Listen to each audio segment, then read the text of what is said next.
Welcome to the Bold Moves How Did You Know podcast, a podcast for the naturally curious who want to define their own path. I'm your host, Kristen Rocco, and here I'm sharing bold move stories that propelled my guests from curiosity to action. And in doing so, they've defined a path that is purposeful to them. Through these stories, I hope you'll be inspired to pursue your boldest dreams. Today, I am thrilled to introduce you to Mikkel Leslie. Mikkel is a champion, author, and coach for those ready to live their own lives. She has coached hundreds of individuals, awakening them to their potential. Before coaching, Mikkel went through her own journey of self-exploration, moving from what she was supposed to do to what she's passionate about.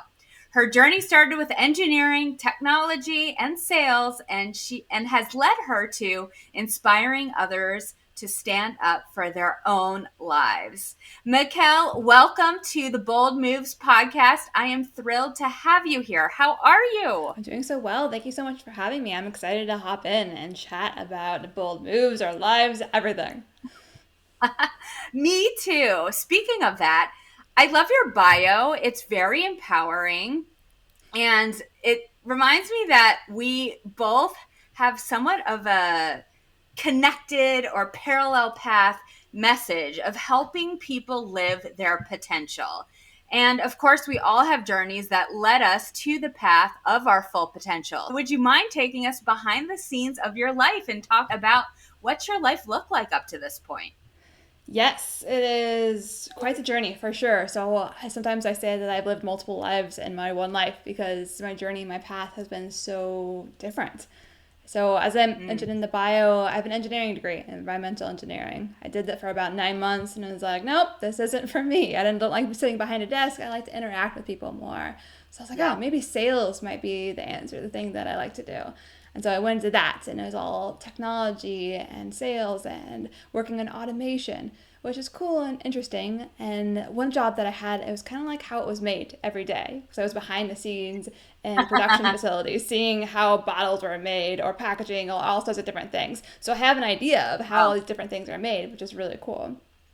But from there, I was working at a startup where I was stressed and overwhelmed. And I was like, this is not it. Like, that added to the pressure of being like, you need to figure out what it is that you want. And I've always been passionate, well, not always. At that point, I was becoming more passionate about the outdoors and being in nature and that connection. And so I was like, oh, I want to work at an outdoor company. And so I transitioned to an outdoor company, and that wasn't it. I was like, what is it for me? So at that point, I threw up my hands. I was like, I don't know what my life entails, what I need to do. So I left work just out of the blue. And I was like, I'm going to write a book on women on the outdoors. Turns out I wasn't a writer at the time, so I didn't write the book, but I spent the time backpacking and figuring out what I wanted to do with my life. And for me, it came down to two things at that time, and it was helping others and being outside. And that's when I actually moved out to Utah from California and worked at a wilderness therapy program where I backpacked with kids and worked on their therapy outdoors. And there is all where I learned about your emotions, your mindset, your thoughts, your beliefs, and how it has an impact on how you show up in the world and how you feel. And I realized that adults are never taught this. Like, I was never taught this. No one around me knew this stuff. And all these kids were getting this experience and knowledge. It's like, I need to teach this because I would have helped so much in all the different experiences that I've had throughout my life, my work, my family, and my relationships and everything. So at that point, I was like, okay, I need to teach people this. And that's when I became a coach and really helping others to really understand how it is they work as humans, because we're not really given ourselves a manual on how it is to be human. And so with that, I'm able to help people break down how their mindset has an impact on their life, how their mind is such a powerful thing, and being able to utilize that to their benefit. Whoa. There were so many pivots. Yes. And it seems like a mixture of figuring out what you want to do and then also trying to be intentional about what you want to do. And, it's a lot of zigging and zagging into some wrong stuff before you get more information about what's right. I want to learn from you in that, that story of your journey to where you are today. What were your bold moves within that? each adventure, each new thing could be seen as one. But I think the biggest one was leaving the outdoor company, because at the time it was going from a startup and making six figures and then going to like $70,000, and then at the outdoor company, and then being like, okay, I want to like do something else. I need to do something for my brain to be like, okay, what is it that I'm doing next? And it's like writing a book. I'll write a book. And so I looked into agents and how to write a book and all these different things. And so that was very unknown for me. I didn't know. And I think it was best that I didn't know what I didn't know, because if I knew, I probably wouldn't have done it. But it was a jump to be like, okay, I'm going to throw all of that experience, all that knowledge, and be like, I'm just going to work on a book, on something that I'm passionate about and that I've been thinking about for a while. And so I think that's been one of my biggest big bold moves, is just because it was such a drastic change from one thing to the other, of being like, okay, no, like I'm not going to get a paycheck. I'm going to do my own thing and move on from that. Yes, that uncertainty about what lies ahead, I think, is a huge piece of what constitutes a bold move. So, what did you learn about yourself when you were going from, your job to something completely different? What were some of the biggest lessons? Yes, there was so much. There was so much self exploration, because it was 6 months of me turning inwards and figuring out what it is that I wanted in my life, in my career, and what I stood for, and what my values were. All these things and ideas that I didn't have time or space to really dive into, or energy really dive into before, with all my previous jobs. So it was understanding that, like, oh yeah, I really do love the outdoors and want that to be part of my life more. I love helping people and that connection with others. Like, how can I include that into my life more? And so, how figuring this all out as I'm going through it, and then on the back end of that too, spending time in nature, backpacking myself, and going out in the Tahoe area, and just being outdoors by myself, backpacking, and the challenges associated with that, being like, okay, Yeah. I've only backpacked like once or twice before, and here we go. We're going out there. There may have been a bear adventure. There may have been water issues. There have been light issues. There were a few issues out there by myself, but it was so much that made me look inwards, of showing me how strong I was and how competent, and what to do, what I do when things go wrong, and how I can support myself. There was so much growth and potential that I saw in myself during that time. What you said there about getting to learn about yourself and figuring out what you want and who you are. I know for both you and me, that's the starting point to the whole next chapter of your own path. You coach hundreds of people. I speak with lots of people on this podcast, and we both know it comes down to understanding what you want and why you want it. That's the starting point for everything. You wrote a book. You became an author eventually, Mikkel. It may not have been on the topic of wilderness and the outdoors, but you wrote a book capturing all of the learnings that you discovered about yourself going through your self-discovery process. And it's called SOAR, by Living Your Life. Ditch unhealthy expectations and get after what you want. I love this subtitle, Ditch Unhealthy Expectations. Why did you make that a core message? What unhealthy expectations are people living by? Oh, so many of them. There's so many things where society has put pressures on us, ourselves, social media, our friends, our family, unknowingly putting pressures on us that are unhealthy for us on one way or another.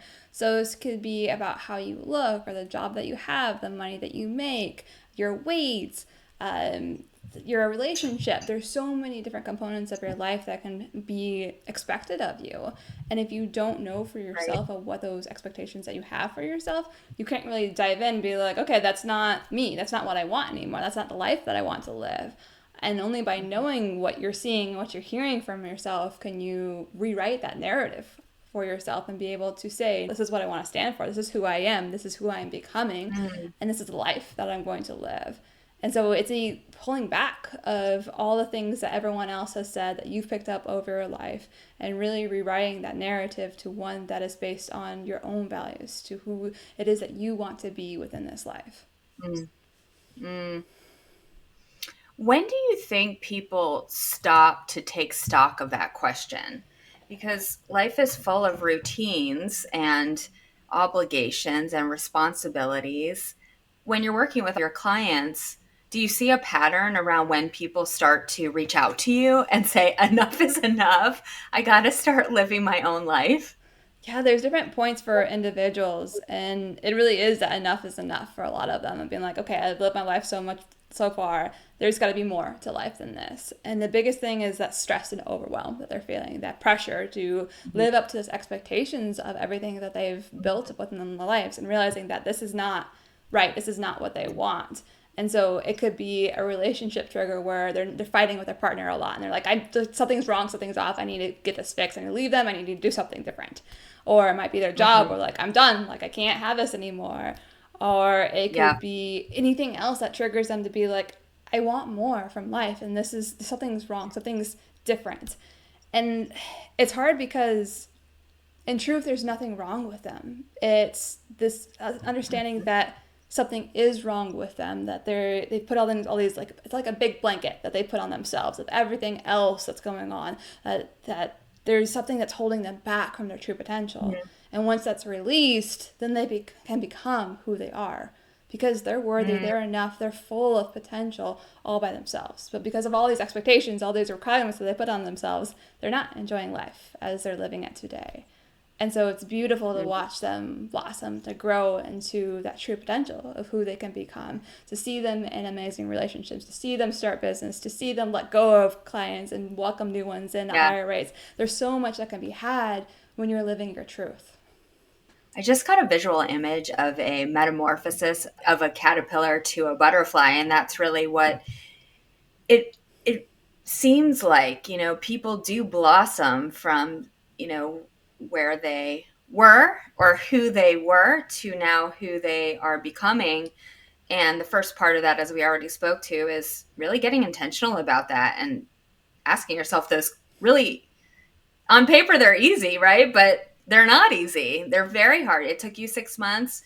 You said it took me about a year to even scratch the surface. And we constantly come back to those questions. I mean, would you agree with that? Are you always reevaluating what you want, why you Yes. want it? Oh, totally. I Yeah. think there's always new revisions of it, new levels of it, of new bigger Yeah. understandings and acceptance that you can have what it is that you want, because you can say these different things, but believing that you can have them and sinking into them and understanding that whatever it is you want, you can have, is hard. It can be hard because we've put on so many different beliefs saying you can't, it's too hard, it's not enough, it's not Yeah. worth it, you're not enough, all these different things. And so the more that you can come back to your wholeness, your strength, your power, and with that comes one of the biggest things that I see is that stress and overwhelm that people face.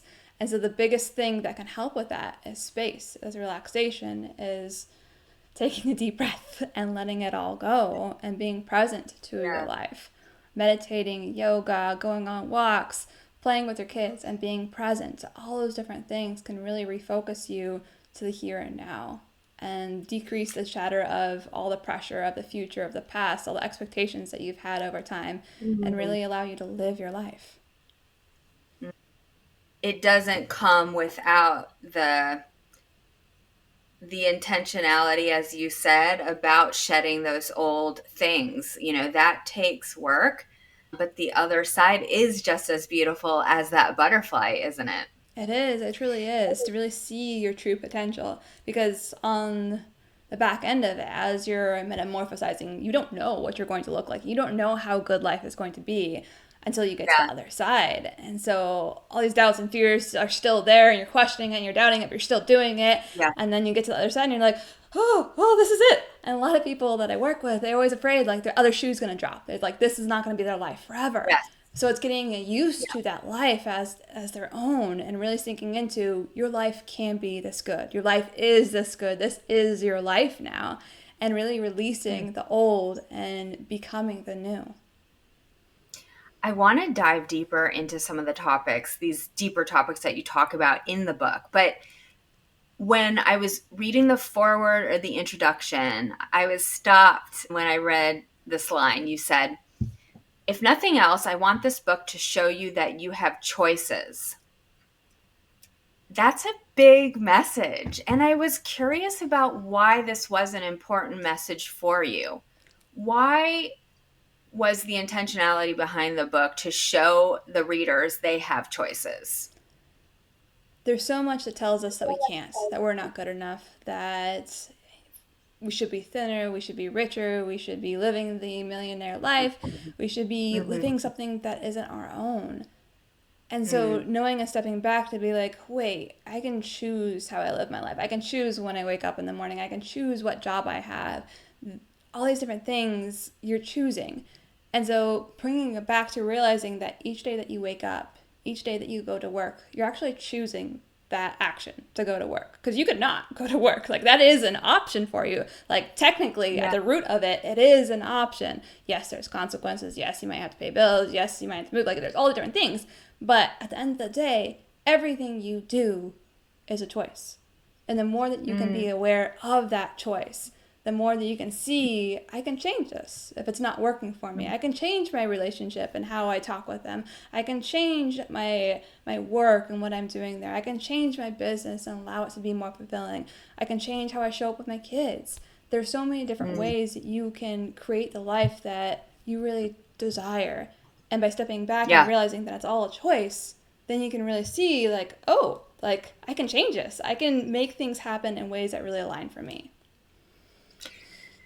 So another way that what you do and what I'm doing intersect, because when I started this podcast, I started it from a hypothesis that people who make bold moves are both courageous and decisive. And that's where I think that your idea here intersects with my hypothesis, because you have choices, but just having the choice and knowing the choices isn't enough. You need to act on the choice, right? And that's where this making a bold move comes into play. And I think that's the pivotal moment where somebody needs to decide. So coming back to decisiveness, am I going to choose to make this decision about what my new potential life could look like? Or am I going to continue on fulfilling everybody else's expectations, fulfilling everyone else's version of success, right? And so I think that's a cool way to talk about how choices need to then end up in making a decision to then move forward into this new path that you want to define for yourself. So in your book, you teach a lot of different things. I've written some questions about a lot of these things that you're teaching. One of the areas you spend a lot of time on is human design. We have never talked about human design on this podcast, and so I would love for you to talk about this. Yeah, so complex wise, just for everyone knows, human design can be as complex as you want it or as simple as you want it. So don't be afraid if you see it and you're like, oh, it's too much, it's overwhelming. Just look up one thing and dive in from there. But it is a modality that's based on 5 different modalities. So it's a combination of so many different things. And some of them include astrology, the Chinese I Ching, neuroscience, quantum mechanics, and quantum physics. All these different things come together to create human design. And so it kind of combines a little bit of my nerdy side, the engineering side, as well as the spiritual side into one. And it shows us how we are all each individual, as well as how we're not the same. So it's kind of like a personality test on steroids, all based off of your birth date. And it's funny because some of the people that I work with, they're engineers, they're more science-based, and I tell them about this, and they're like, no. And then I break down their chart and what it is and who they are, and they're like, yes, that is me. Okay, let's dive in. What else you got with it all? So it has so much potential to be able to help you understand yourself and how you're working. It really allows you a code to unlock who it is and how you work and how you're different from everyone else. Because I'm different than my husband, I'm different than my parents, I'm different than everyone around me. And the more that I can understand that, the more I can sink in and be like, okay, what you said, that was the best way for you to work, and you think that's for the best way for everyone to work, but it's not best for me, and this is why, and I know this. That can be so empowering. And so it's huge to be able to see what it is that's for you and what's not for you, and be able to sink in to your power and your gifts. One of my clients that I've worked with, she had one initial session, and afterwards she went to this meeting and she spoke up about something, and she was like, oh, I unleashed my power, like I used my superpower for it all. And like she stood up, like she spoke in that voice, like in this state of mind, and everyone came up to her and was like, oh, that was a really good idea, like thank you for sharing that. And she would have never done that not knowing her gift and her potential through it all. So it was this awakening within herself of who she really is. That's the high level overview. Yes. And then it breaks down into, and I don't know how deep we have to get here, but it does break down into archetypes. What's really funny is I've downloaded my human design chart, and it is quite accurate. So I think it's interesting. I mean, just from a curiosity factor, it might be interesting for people to look into. Totally. Yeah, and there's so many resources online. My website has classes, and my book has information about it too. So there's so many different ways that you can get information with it all. Because just seeing it, seeing what you are, doesn't provide you a ton of information. Seeing that you're a generator, a projector, and these numbers and this body chart thing, you're like, what does all this mean? So there's information out there. Just look it up. You can go to my website to get more information on classes, and my book has information too. Why was it important for you to layer in human design in your book as the first section? Yes, I went back and forth on it actually because it's a spiritual component. It's something that can turn off a lot of people or it can turn on them depending on who they are. And so I went back and forth on it and debating whether I should include it or not. But it's a big component, it's a huge component of my coaching and what I teach. Because if you don't understand yourself and who you are and the underlying like code and blueprint of who it is that you are, all the other work doesn't matter because you have nothing to layer it on. You can feel worthy. You can try to feel worthy, but you're always going to doubt yourself and question yourself because you don't live like your friend or your mother or different things. And so when you can see that distinction of how it is that you're different and really sinking into who you are, there's so much power and so much potential that can be had with it all. Yeah. Part 1 is all about human design. And so it's all about diving into your type, your profile, as well as your authority. The first part of my book is all about human design, and it includes your type, your profile, and your authority. And so this is how your type is how your energy, how you utilize energy and how you interact with others around you. Your profile is, this is one of the things that my clients mentioned as their secret weapon, that superpower that they had. It's your basis of how you do life, really. And then your authority is how you make decisions. And it's funny because decision making is such a thing that so many people teach, of being like, oh, you just need to act fast, you need to make that decision, you need to move forward. And we've already talked about that on this podcast. And within human design, each individual person has different ways that they actually can go about making decisions. There's 8 different ways that you go about making decisions based on your authority.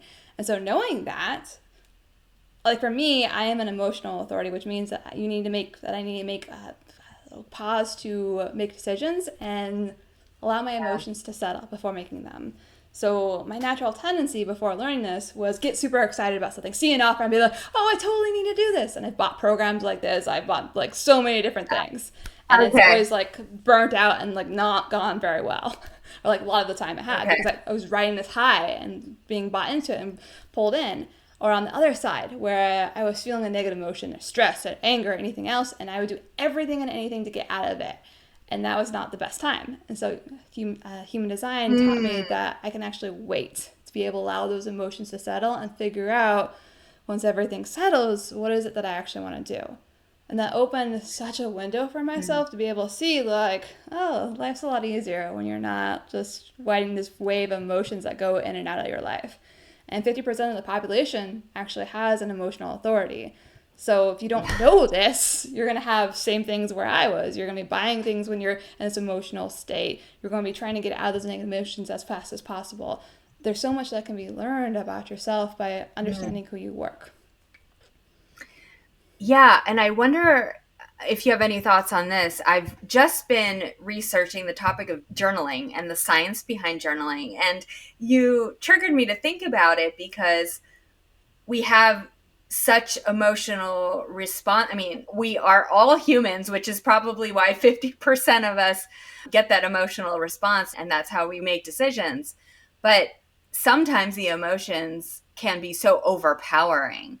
And the science of journaling says that just being able to freely write out what you're feeling can actually help you elaborate on your feelings more effectively, so you can actually understand them at a more nuanced level than you can when they're just in your mind. So to take that one step further, when you do feel that overwhelm of emotion, right? Journaling can really help you work through what your true feeling is, and then also get down to some rational decision making around those to help you then, as you said, Mikkel, move forward in making the right decision for you. About journaling? Yeah. Oh, the second part is, and third part, I'll have a lot of journaling in them. And actually, at the end of Yeah. each chapter, there's journal prompts to be able to help guide Yeah. individuals through their journey, through everything. And I think the biggest thing with emotions is that we've taught to bottle them up, to not show them, to not express them. Mm. And so for a lot of us, journaling might be like letting it out and being scary, like what's underneath all of that. And so just being Mm. able to express your emotions and feeling safe to do so can go a long ways, Mm. because these emotions are trying to tell you something. And the more that you bottle them up, the more they're going to hit you on the head and be like, yeah, I'm still here. Yes, you got to feel me. Yes, you got to experience this. And once you're able to open up and see what's underneath them, it can go a long ways. And so journaling is a wonderful way to do it. Expressing yourself through movement. I have a tool within the book called Swamping, and it's putting on music and being able to express yourself with Mm. music to be able to release some of that emotion and be able to express it. Love that. Or just talking it out. There's so many different ways you can express emotions, and it's really depending on you and how it is that you work and what works for you in that moment. So, part one is dedicated to teaching you all about yourself so that you can make choices from that place of internal knowing. Then we move into part two, which is all about building self-worth. And so if I had a word of the year in terms of where I'm learning the most this year, it's about self-worth, ironically. There is a new book out by Jamie Kern Lima. It's called Worthy, and it goes into this topic. It's the focus of the book, and I'm really learning a lot about self-worth, and this may have been a missing component around making bold moves, and I'm assuming there's a lot of people who don't know about self-worth because we hear the term self-worth and we think we understand it, but there's a lot of layers to it. So, I've got a couple questions related to self-worth for you to help us dispel and understand better what goes into self-worth.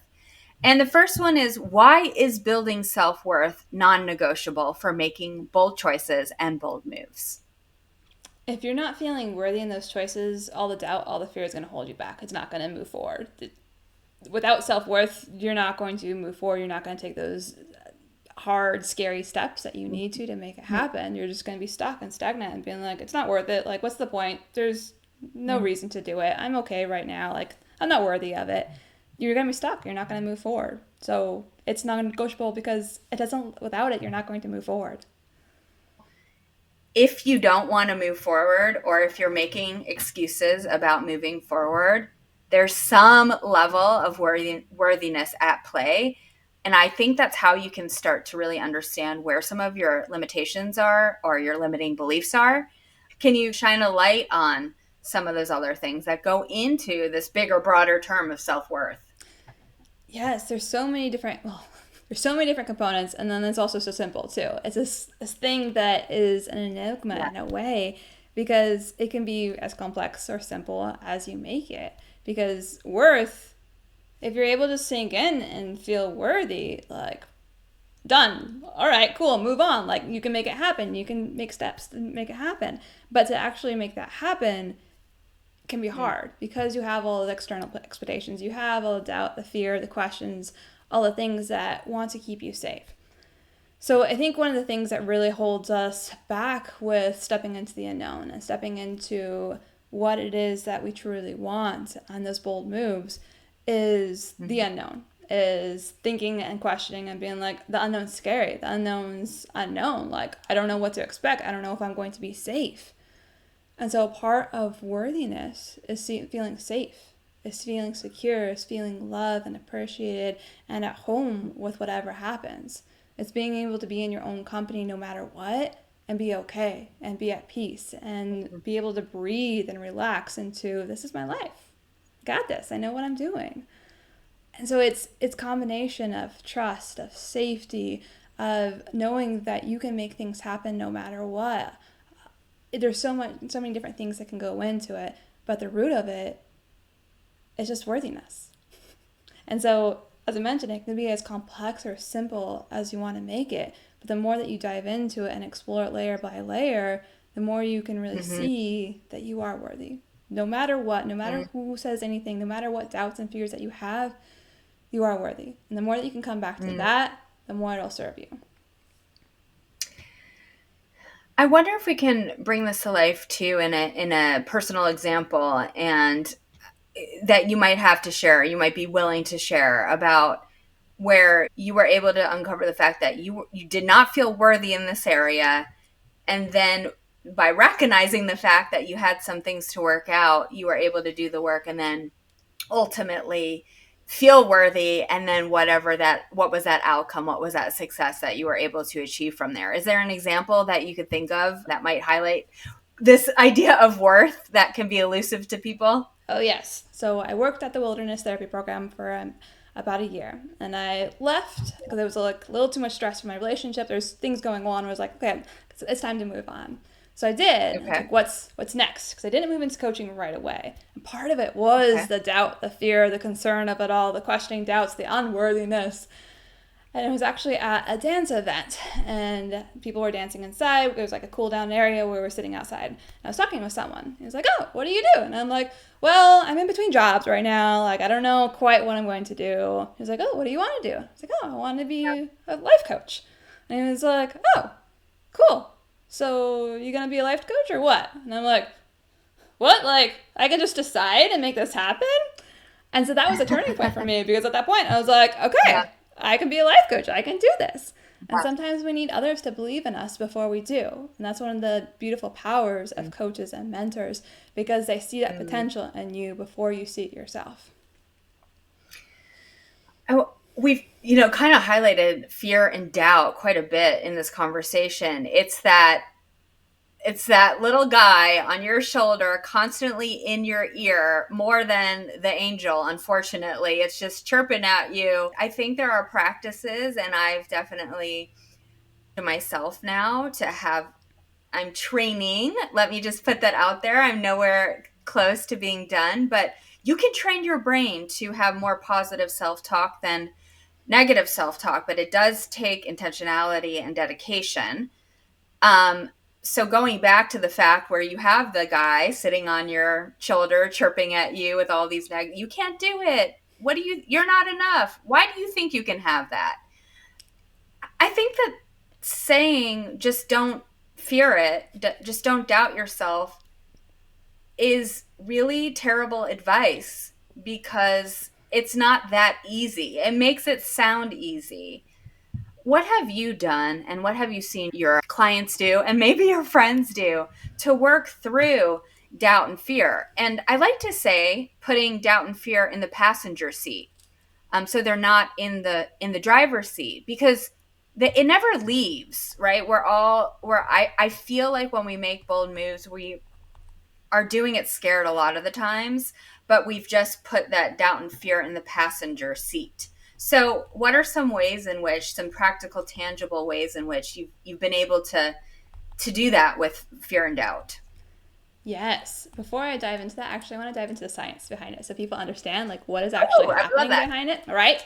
So in our brain, the reason why we have these go-to thoughts and beliefs for ourselves, it could be fear, it could be doubt, it could be like, I'm worthy, or whatever it is because of synaptic connections in your brains. So your brain is full of all these synapses. And see, these are like little docking points that your brain has, where one thing goes to another, it makes a connection, it makes a road from one thing to another, and then it's that direct pathway. And your brain wants those direct pathways as much as possible, so then it can move faster. Because if it doesn't have that one connection to another, it kind of gets lost. That's the uncertainty that we fear for ourselves. And so when those docking stations go from one to the other with that road made, if you think about that new job, you think about the fear, the doubt, the questions, everything. That's the road that's been developed over time. And so to be able to break that road from one point to the other, you have to use energy. You have to use something to break that connection and then rebuild another one. And so it's kind of like tearing up a road where construction workers have to go out there and break it up and make a new one. And so that takes time, that takes energy.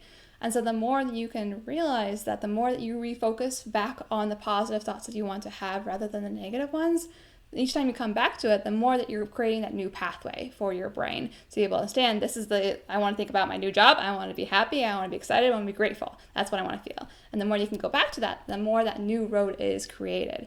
But your mind might slip back into the old one, and so you have to keep on directing it back. So that's what's happening in your brain. Your brain is a magnificent thing, and the more you can really understand what's going on, you can be like, oh, that's all it is. That little devil on my shoulder is rearing itself up. I'm still deconstructing that road. It's going to be okay. Let's rebuild that new road and put it together. Totally. And so with that, what can we do? Like, what when we see these thoughts, we see that devil on our shoulder, we hear it, how can we break that road down? So with it is really understanding them first, because if we don't understand these doubts, these fears, these questions, we can't break them up. We can't see them for what they are. Sure. And so that can be hard, especially when we're in a fast-paced world where we're going from one thing to another, where we're always on our phone, when we're driving to one thing to another, we're doing so much. And so you have to take time and space to be able to sit with what's actually going on in your brain. And so journaling can be a good way to do this. Reading books and exploring those ideas and concepts. There's so many different ways you can open up your mind and be present to what's actually occurring in your mind. So that's the first step, is really seeing what's actually going on. And then from there, it's reframing those thoughts that are going on that aren't serving you. Where that devil on your shoulder is being like, you gotta do this, you gotta do that, you gotta stay put with where you're at. And so knowing that you gotta reshape those. One interesting and fun thing with reshaping those thoughts and beliefs that you can be able to pick up is to state them in different language. So if you want a new job, if you want to make more money, if one of your thoughts and beliefs is, I'm not good enough for the job, for example, then you might be like, I'm so good enough for the job, and want to make that your thought. But what actually can serve you better is to change the language so it doesn't trigger the same responses in your brain, because a negative for that of going from I'm not good enough for that job to I'm good enough for the job sounds really similar to your brain. And so the more that you can mix up that language, the better it can be. It could be like, I'm so happy with my new job, I'm so grateful what it is and what I'm doing each day. That can be enough difference for your brain to be like, oh, let's create this new pathway, let's reinforce that one for itself. So that can be a trick that people can use to be able to reshape those. And that's going to be easier so it doesn't try to go to that old path as much. That's so helpful. And I'm loving the area of neuroscience. It makes the stuff that you hear like, oh, you should journal, you should manifest. It makes it feel more practical and more like, oh, like I can understand if there, now I get that there are neural pathways in my brain that can be changed if I just put in the work to change those neural pathways. Whereas, when people would jump straight to journaling has helped me so much, I didn't really understand why. And for me, and I would imagine so many different people, it helps to understand the science of why you should do something before you take action just on a hope and a dream, right? I think a lot of people are like that. Oh, totally. Yeah, when you're able to understand why you're doing something, the ability, the drive, the motivation to do it gets so much bigger, because you're like, oh, I'm doing this because this is what's happening. Then you're able to track it and be able to do it.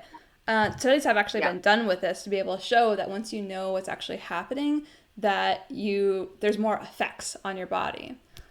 So there was a study done with maids that had there's two different sets of maids that were going about doing their work in hotels, cleaning up rooms, doing that sort of things.